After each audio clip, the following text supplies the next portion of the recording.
एका मठामध्ये एक तरुण शिष्य राहत होता. मठातील इतर लोक त्याच्या बुद्धिमत्तेवर आणि त्याच्या खोल विचार करण्याच्या क्षमतेमुळे त्याचा खूप आदर करत असत. पण या शिष्याच्या मनामध्ये मात्र विचारांचा गोंधळ उडालेला असे.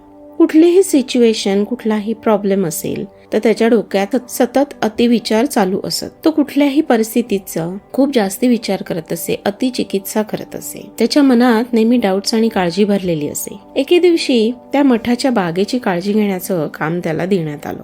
तो बागेची काळजी घेत होता, ती माती बदलत होता, खतपाणी घालत होता, झाडांना ट्रिम करत होता.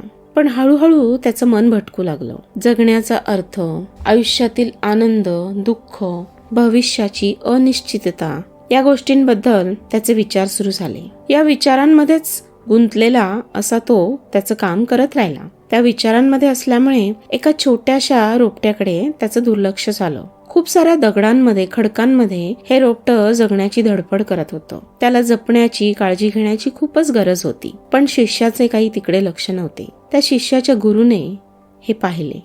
ते त्याच्या जवळ आले आणि त्याला म्हणाले, तुझे मन एका बागेसारखं आहे. जसे बागेची काळजी घ्यावी लागते, खतपाणी घालावं लागतं, नको असलेले तण काढून टाकावे लागतात, तसंच मनाचंही असतं. पण जेव्हा आपण अतिविचार करतो ते अगदी तसंच आहे जसे तुझे त्या नाजूक रोपट्याकडे लक्ष गेलं नाही. शिष्याचं लक्ष त्या रोपट्याकडे गेलं आणि त्याला खूप वाईट वाटलं. त्याला कळले की सततच्या अविचारामुळे त्याचे या क्षणाच्या साधेपणाकडे, सौंदर्याकडे लक्षच नव्हतं.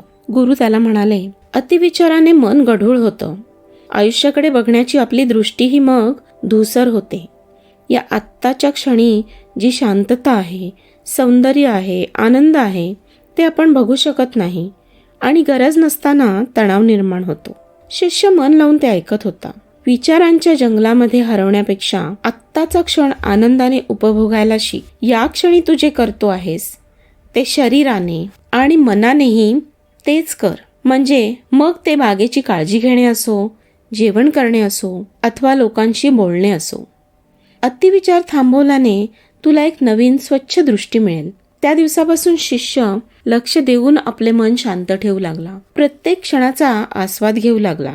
जेव्हा तो बागेची काळजी घेई, तो मातीच्या स्पर्शाकडे लक्ष देत असे, फुलांचा वास घेत असे, थंड वारा कसा वाहतोय ते मनापासून ऑब्झर्व करत असे. त्याला हे कळले की ओव्हर थिंकिंग सोडून दिल्यामुळे त्याच्या आसपासच्या छोट्या छोट्या गोष्टीतील सौंदर्य त्याला दिसू लागले. तो आता खूप समाधानी, शांत राहू लागला. दुसऱ्यांशी त्याची नाती पण खूप सुधारू लागली, कारण तो पूर्णपणे समोरच्याच्या बोलण्याकडे आणि भावनांकडे लक्ष देऊ शकत असे. त्यामुळे त्याला निर्णय घेणे खूप सोपे होऊ लागले. ही गोष्ट आपल्या सगळ्यांना परत एकदा ही आठवण करून देते. अतिविचाराने आपली विचार करण्याची शक्ती कमी होते. आपण रोजच्या छोट्या छोट्या गोष्टींमधला आनंद बघू शकत नाही.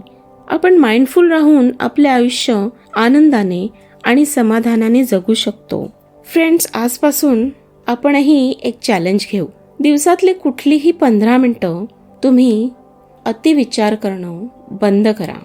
ती 15 मिनिटं तुम्ही फक्त तुमच्या आजूबाजूच्या गोष्टी ऑब्झर्व करा, त्यातला आनंद शोधा आणि तुमच्या आयुष्यामध्ये काय काय बदल झालाय, तुमच्या विचार करण्याची पद्धत कशी बदलली आहे याबद्दल मला कमेंट्समध्ये नक्की कळवा.